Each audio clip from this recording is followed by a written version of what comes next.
All right, so today we're going to learn a shortcut of how to do everything we know in the calculator. Okay, so I promise it's awesome.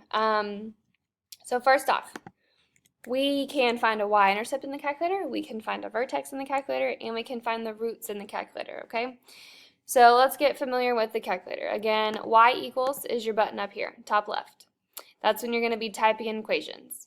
And if you want to type in a quadratic equation, your x is right next to the mode button, and then you're going to be typing in the squared, okay? So we're going to type in some equations. We're going to go to graph, and here's where your graph will be. And there are also some blue things up here that will help us. So table. If you hit second graph, that's going to give you a table of values, okay? And you can always graph something if you have a table of values.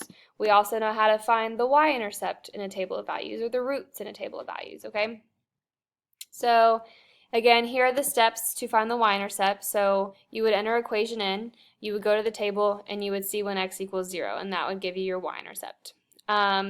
Vertex, you need to figure out if it's a min or a max first. So you would hit second calc, and here is the calc button up here in blue. So we'll be dealing with some things in second trace button. So if you want to find the zeros or the x-intercepts, we'll be looking at 2. If you're looking for a min or a max for the vertex, that will give you it right here. So we're going to be dealing with these 3 buttons right here. So let's try an example and kind of get some practice. And if you want to refer to these, you're more than welcome to. Alright, so here's an equation. It's in standard form. I know how to graph it by hand, but maybe I can use it in the calculator to help me out. Okay, so first off, I'm going to go to y equals and type this in. So negative x squared minus 5x minus 3. And let's look at the graph of that.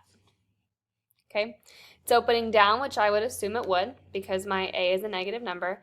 But let's say I wanted to graph it on this piece of paper. So if I hit second graph, it's going to give me a table of values, and I can graph it.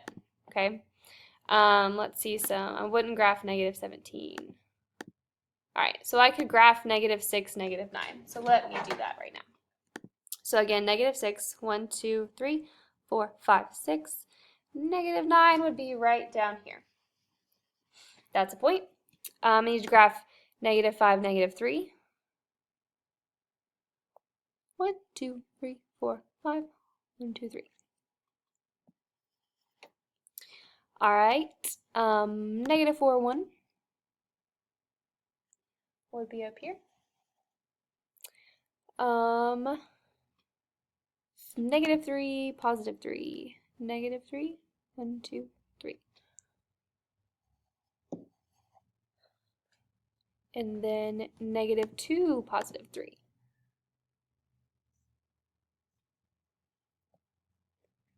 So what that kind of tells me right there is my vertex is somewhere up there that I don't know, which is probably going to be a decimal. Oh no, what happened? Second table. I graphed that one, negative 1, positive 1 would be right here. Okay, I can graph 0, negative 3. Look at that, there's my y-intercept. And then I can graph 1, negative 9. Okay, so if you always want to graph something, you can always use this table if you have a calculator on a quiz or something. So here would be a rough sketch of my parabola, okay?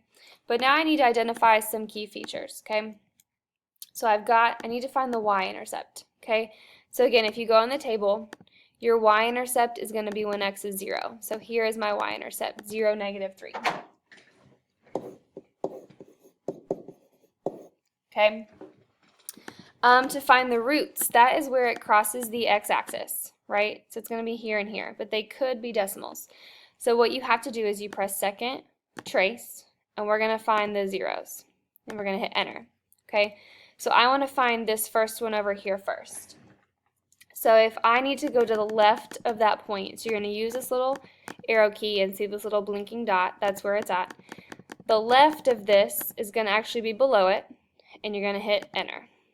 And then you need to go to the right of it, so you need to go above it, above the x-axis, and hit enter. It wants us to guess, so hit enter again.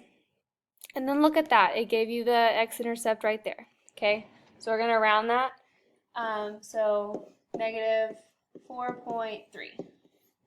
So that's one of the roots, or the zeros, or solutions. Okay, so to find the other one, I'm going to hit second, trace again, to find a 0. And I need to go to the left of this point over here. And to the left of this point is going to be above it. Hit enter.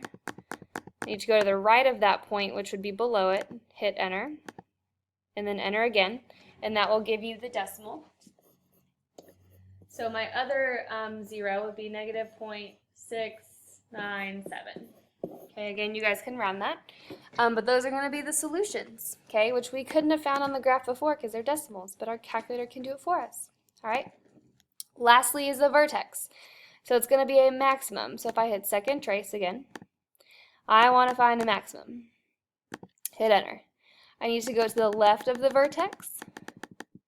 Hit enter. I need to go to the right of the vertex. Hit enter. And then enter again, and then it will give you the maximum. How cool. Okay, so my vertex is at negative 2.5, 3.25. Okay, so now I can actually answer these questions down. My axis of symmetry would be x equals negative 2.5, because that's what it will go through, the x-intercept, or the vertex. Domain is always all real numbers. And then range, since my graph is opening down, is going to be less than or equal to. And then it's my y part of my vertex, so 3.25. Okay? So how cool is that? Your calculator can do everything for you. Why do we do it by hand? Okay, well, your test is going to be calculator and non-calculator. So you obviously need to know how to do it by hand. But if you want to use a calculator to double check your work, you're more than welcome to from now on, okay? So you're more than welcome to practice, but thank you for watching how to do all this in the calculator.